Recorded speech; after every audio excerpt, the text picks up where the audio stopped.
নমস্কার, কেমন আছেন সবাই? আবারও জীবনের ওঠা পড়ার নতুন দিনের নতুন একটা ব্লগ ভিডিও নিয়ে চলে এলাম আপনাদের সামনে। ভোর 5টার থেকে সন্ধে 8টা পর্যন্ত কিভাবে চলে আমার দিন। আজকে দারুণ মিরাক্কেল ঘটে গেল। রেসিপিতে থাকছে দুর্দান্ত স্বাদের রাজমার রেসিপি। চলুন সঙ্গে থাকুন, দেখতে থাকুন। একদম ভোর থেকে শুরু হয় আমার দিনটা, কিন্তু বাইরের যে পরিবেশটা দেখলেন সেটা কিন্তু একেবারে ভোরের নয়। দেখে বুঝতেই পেরেছেন সূর্য কিন্তু আস্তে আস্তে উঠছিল।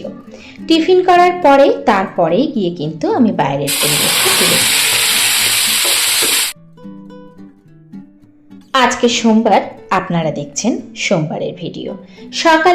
একেবারে সকালে হেলদি ব্রেকফাস্টটা আগে করে তারপরেই একটুখানি বাইরে দাঁড়াই, তাছাড়া সময় হয় না।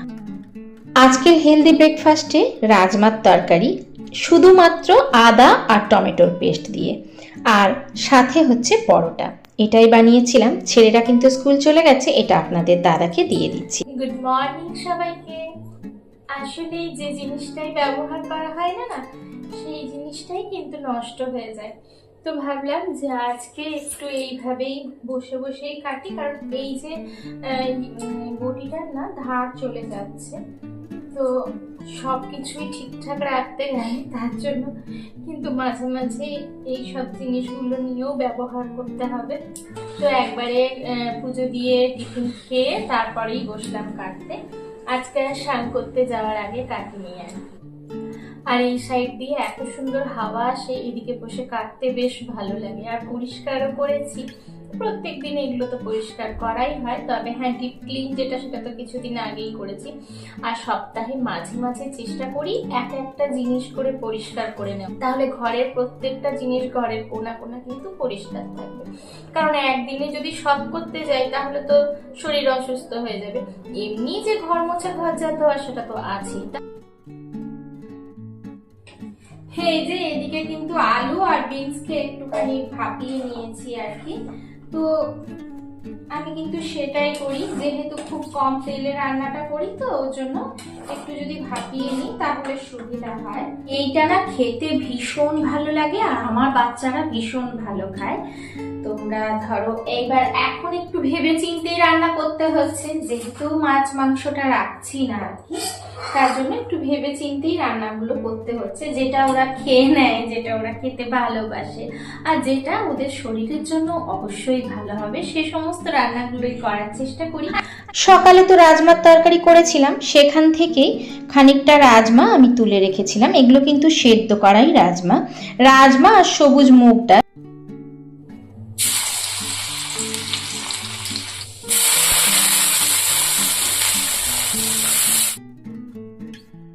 বেশ কিছু কুচনো রসুন হালকা করে ভেজে নিয়ে তারপরে বেশি করে পেঁয়াজ দিয়ে দিয়েছি। এরকম করে পেঁয়াজগুলোকে কিন্তু ভেজে নিয়েছি, রসুনগুলোকে একটু বেশি লাল করে ভেজেছি, আর পেঁয়াজগুলো এমন ভাজবো না যাতে বেরেস্তা হয়ে যায়। চলো এখানে এরপরে দিয়ে দেব হচ্ছে নুন, আর সাথে একটুখানি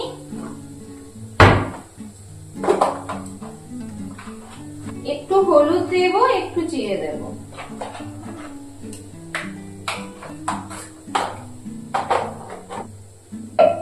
আর এই যে এই পেস্টটা কিন্তু করে নিয়েছি, ঠিক এরকম করে একটু মানে অর্ধেক বাটা হালকা মাঝে, মানে খুব বেশি একদম মিহি পেস্ট হয়ে গেলে আবার ভালো লাগবে না। তো এটাকে এখানে দিয়ে দেব। এখানে তো আমি আদা দিয়েছি অল্প একটু, আর রসুন কুচি দিয়েছি, সাথে কিন্তু লঙ্কাও দিয়েছি এক্সট্রা করে। আর এখানে আমি কিন্তু লঙ্কা দিচ্ছি না, যারা একটু ঝাল বেশি খায় তারা অবশ্যই দেবে। যদি ধনেপাতা থাকে, নামানোর আগে একটু ধনেপাতা দিয়ে দিলে বেশ ভালো লাগে। আর এটা একটু বেশি তেল দিয়ে করলেও ভালো লাগে, যেহেতু মাখা বা ভর্তা বলো যাই বলো, এগুলোতে একটু বেশি সর্ষের তেল দিয়ে একটু বেশি করে করলেই ভালো লাগে। কিন্তু আমি খুব বেশি তেল দিতে ভাবেই কাটাতে হবে। সবে ডিমটা খাওয়াতে শুরু করেছি ছেলেকে।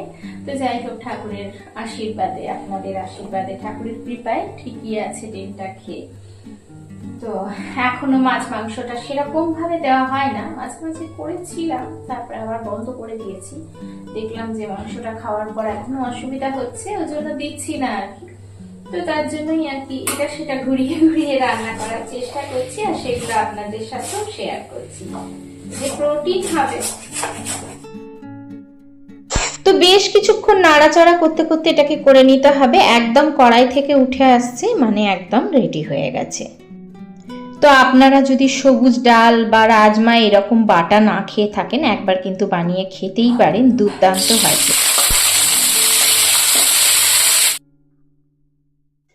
ওদিকে কিন্তু ভাতটা একবার ফুটিয়ে নিয়ে আমি কিন্তু চাও একটুখানি খেয়ে নিয়েছি। তো ভাবলাম কাসুন্দিটা তো অনেকদিন ধরে ইউজ করা হয় না, আজকেও এখানে কিন্তু কাসুন্দি দিয়েই করবো। তবে আমি জলের মধ্যে কাসুন্দিটাকে দিয়ে নিলাম, ডাইরেক্ট এখানে দেবো না, একটুখানি জল মিশিয়ে। এখানে কিন্তু আমি মশলার মধ্যে জিরে, অল্প একটু জিরে, হলুদ আর নুন দিয়েছি, আর সাথে এই যে একটুখানি ভাজা ভাজা করে নিয়ে কাসুন্দিটাকে দিয়ে দেবো। ভাতটাও আমার হয়ে গেছে, আর একবার ফোটাতে হবে আর কি। যাই হোক, অনেকগুলো কাজও হলো, সাথে কিন্তু রান্নাগুলোও হয়ে যাচ্ছে।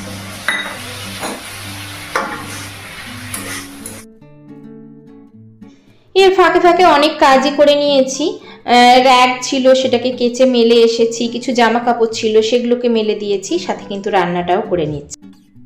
এদিকে ভাতটাকে ফুটতে দিয়ে আমি ওদিকে কিছু বাসন ছিল সেগুলোকেই মাজছিলাম। তার আগে না একটা গরম জল করে নিয়েছি, জলের মধ্যে বেশ কিছু জিনিস দিয়ে গরম করে তার মধ্যে কিন্তু এই যে আমার কিছু পোড়া বাটি ছিল, পোড়া বাটি বলতে এই বাটিগুলোতে আমি বাচ্চাদেরকে তেল মাখাই, মানে গরম করে পায়ে আর কি দিই রসুন তেল। তো অনেকটাই বাটিগুলো পুড়ে গিয়েছিল, তো সেগুলোকে না জলের মধ্যে খুব ভালো করে ফুটিয়েছি বেশ কিছু জিনিস দিয়ে।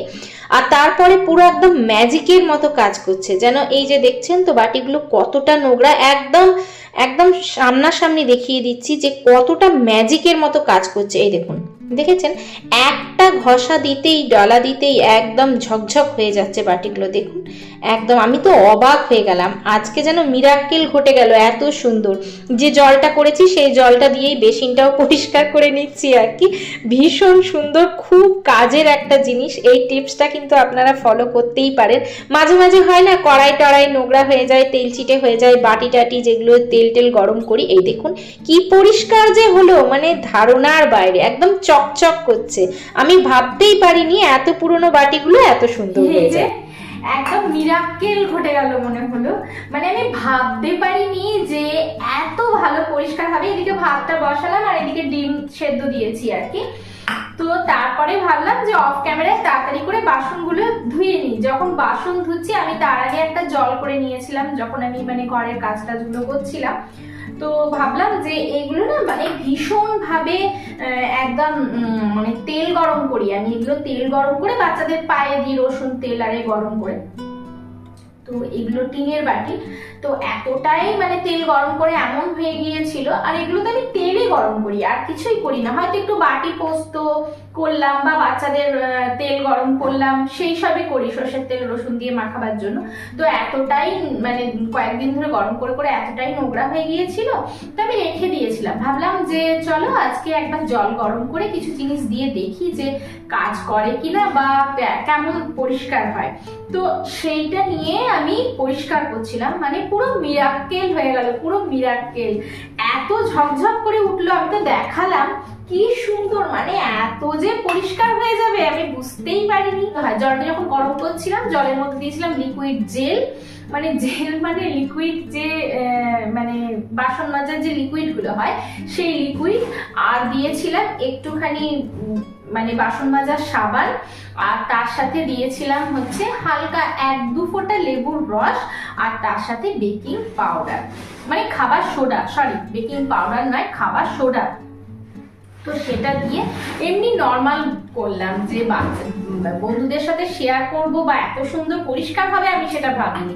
তারপরে দেখলাম যে এত সুন্দর পরিষ্কার হচ্ছে, একদম ম্যাজিকের মতো। ভাবলাম বন্ধুদের সাথে না শেয়ার করে তো হবে না, তার জন্য সঙ্গে সঙ্গে বাসন মাজতেই আমি কিন্তু ক্যামেরাটা অন করলাম। একদম ম্যাজিকের মতো এত সুন্দর পরিষ্কার হয়েছে। তারপরে জলটা করে যখন আমি ইন্ডাকশনেই গরম করেছি, তারপরে যখন জলটা ফুটে এলো না, তখন সঙ্গে সঙ্গে আমি এই বাটি দুটোকে মানে জলের মধ্যেই দিয়ে দিলাম। খানিকক্ষণ ফুটলো, তারপরে সেটা হালকা একটু ঠান্ডা হয়ে এলো, তারপরে আমি মাজাটা তো পুরোটাই দেখালাম, শেয়ার করলাম যে কিরকম ভাবে নোংরাগুলো একদম উঠে আছে। তো এটা কিন্তু একটা খুব সুন্দর টিপস, খুব ভালো। এটা কিন্তু মানে একদম ঝকঝক তকসক করে দিতে পারে বাসনকে, একদম পোড়া ময়লা কালো তেল চিটকেও একদম পরিষ্কার করে দিতে পারে। চলো, আমি ভীষণ হ্যাপি, ভীষণ হ্যাপি। এত পরিষ্কার হবে আমি স্বপ্নেও ভাবতে পারি। এদিকে ওই যে র্যাকটা শুকিয়ে গেছে, সেটাকে তুলে আনলাম, আর এগুলোকেও তুলে একবার একটু ঝাড়টার দিয়ে নেব। সেই সকালবেলায় পরিষ্কার করেছি তো বাসি ঘরদোর, আর একবার করে নি, রেখেছিলাম রাখবো বলে। আর আমাদের এখানে না ভোরবেলার দিকে হালকা একটা ঢাকা লাগেই লাগে।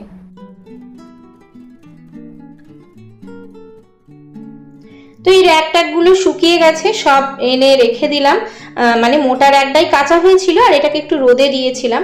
তো বিছানায় এটা পেতে রাখলে বেশ ভালোও লাগে দেখতে, আর আমারও ভালো লাগে, সুবিধা হয় আর কি। এদিকে রান্না তো অনেকটা হয়েই গেছে, অনেকটা বলতে প্রায় পুরোটাই হয়ে গেছে আর কি। তো ওর জন্য এই যে আমি একবার করে পরিষ্কার করে দিচ্ছি, কারণ অনেকটা ভোরবেলায় উঠে ঘরদোর পরিষ্কার করা হয়, তো আর একবার না করলে হয় না। হালকাভাবে রান্না করতে করতে, কখনো রান্না বসিয়ে, কখনো বা এটা ওটা করতে করতে আমি কিন্তু একবার পরিষ্কার করেই নিই। যদিও মুছি না, আবার সেকেন্ড টাইম কে মুছবে, এখন আর কি ঝাড়টাই দিচ্ছি। আর সেরকম নোংরাও বেরোচ্ছে না, যেহেতু পরিষ্কার করাই আছে, তাও টুকটাক হালকা তো একটু নোংরাই হয়। তারপরে বাচ্চাদের ঘর হলে যা হয় আর কি। হয়ে গেল, ব্যাস এবারে খেতে দিয়ে দেবো। কি বাবা? আমার পায়া হয়েছে, কোনটা ভুল হয়েছে? কোনটা একটা? কোনটা ভুল হয়েছে? ভুল হলে ভালো হবে নাকি? না, ভুল হলে কি ভালো হয়? যাও রাখবে, যাও, ঠিক আছে।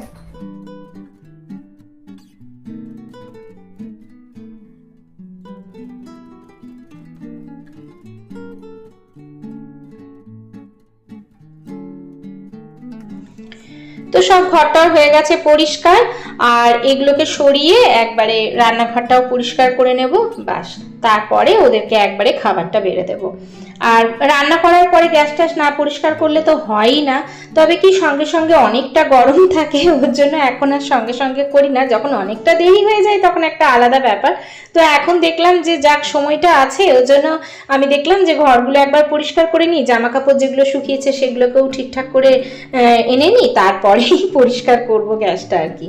এই যে আজকে দুপুরের লাঞ্চ থালি একদম রেডি। আজকে কিন্তু বিনস কাসন্দি খুব সুন্দর হয়েছিল। কাসন্দি দিয়ে বিনস কেউ না বানিয়ে থাকলে একবার অবশ্যই বানাবেন। আর এই যে রাজমা ভর্তা, সাথে ছিল ডিম সেদ্ধ। তো আমরা এখন চলে এসেছি বাজারে। কি জন্য এসেছি একটু বলবে? প্রায় 2-3 মাস হয়ে গেল বাইরে খাওয়া হয়নি গো। তা আজকে হঠাৎ মন হচ্ছে একবার বাইরে খাবার খাইয়ে ওকে টেস্ট করানো।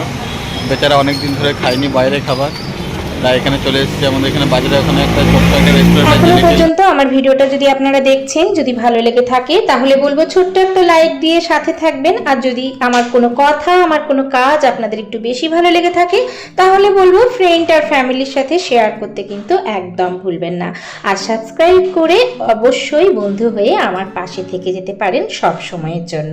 আপনাদের প্রত্যেকের জন্য রইল অনেক অনেক ভালোবাসা, রইল আন্তরিক শুভেচ্ছা। সবাই সুস্থ থাকবেন, ভালো থাকবেন, নিজের খেয়াল রাখবেন, পরিবারের খেয়াল রাখবেন, অবশ্যই নিজের যত্ন নেবেন। আজকের ভিডিওটা এখানেই শেষ করছি। দেখা হচ্ছে পরবর্তীকালে নতুন একটা ভিডিওর সাথে।